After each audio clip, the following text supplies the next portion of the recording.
Today we are discussing physiology of pain. To start with, what are the objectives of today's talk? What is pain?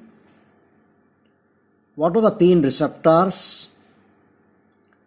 Stimulation of these receptors and types of pain. So in today's talk we'll discuss these 4 points only.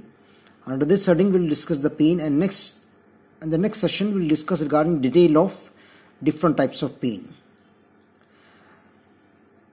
Pain is basically, it is one of the most common reasons an individual seeks the advice of a physician is the pain. Commonly we attain the physician only when we get disturbance in the body, which is manifested as a pain. So pain brings a patient to a physician. So that is the most crucial symptom that need to be taken care of.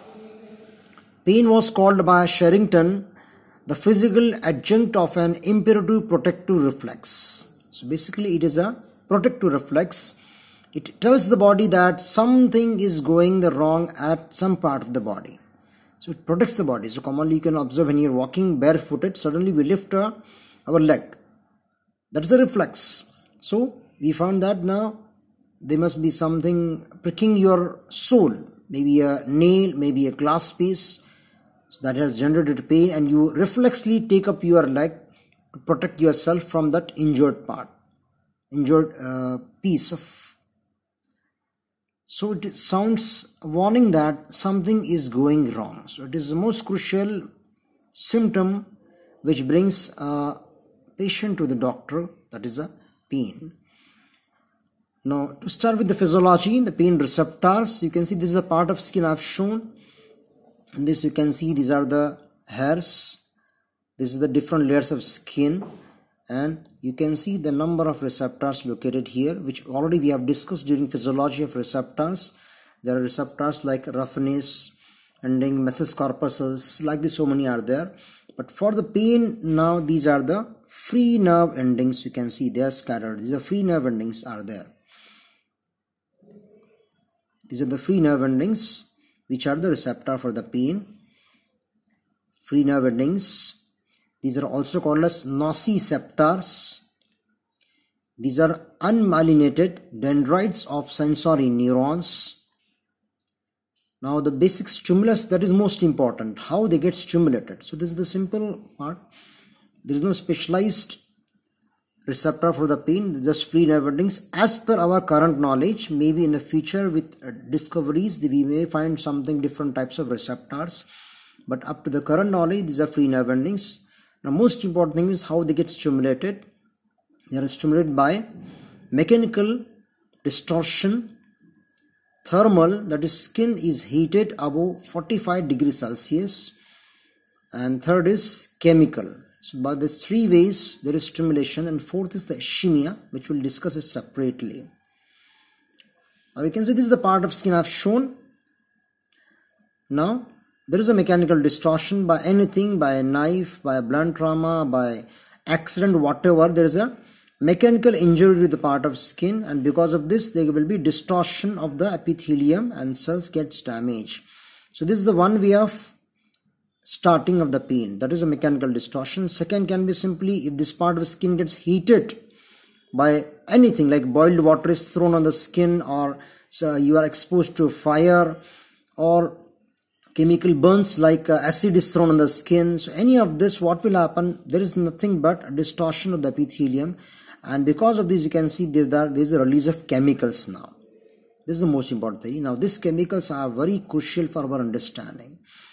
Up to our level of knowledge now, the chemicals are bradykinin, prostaglandin, 5-HT, substance P. So these are the different chemicals which are released at different sites. Most common out of this is the prostaglandin. That's why the most commonly used analgesics now in the market is basically a prostaglandin inhibitors, commonly which are prescribing NSAID, non-steroidal anti-inflammatory drug. This is the most common category of drug which is used in the practice to stop the pain. That is called as analgesic, commonly like paracetamol, brufen. These are there. These are nothing but prostaglandin inhibitors. Means there is a mechanical distortion or thermal or damage by the skin, by the chemicals, whatever. These are chemicals are released from the cells. Now what is important? See, the mast cells, they will release histamine. Now they will now generate potential here at the receptor. This is called as receptor potential. This is the most important key for stimulation of pain basically. Whatever trauma takes place, chemicals are released. Now these chemicals will lead to generation of receptor potential. Now which will lead to generation of action potential in the sensory nerves, which will travel down to the spinal cord. It will reach. Now here basically is the most important step to stop the pain. Means if you are able to block or oppose these chemicals, maybe histamine, bradykinin, 5-HT, prostaglandin, if you block them, they will not generate potential here. They will not generate receptor potential. If there is no potential, no generation of action potential in sensory nerve and no traveling.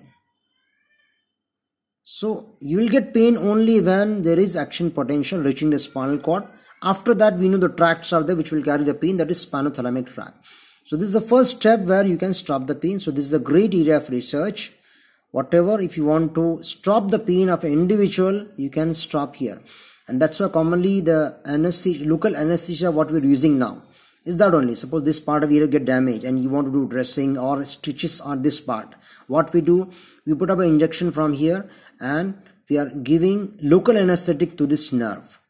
What is the action of this? This will simply block the nerve. That is local anesthesia. Means what? After blocking now, even if you are cutting, stitching, doing anything, there is a release of chemicals, there will generation of receptor potential, action potential will travel, but here we have created a block. So because of this local anesthetic, we are blocking, impulse will not reach spinal cord.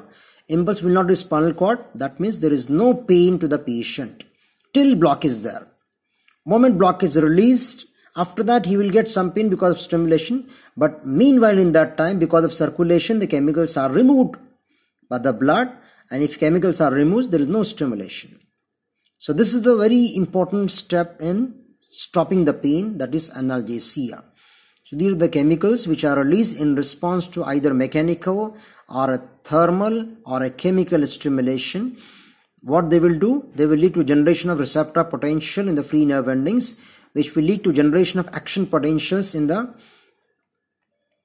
sensory nerve, which will travel to the spinal cord and the pathway continues. Is it clear? So this is a very important step in generation of pain.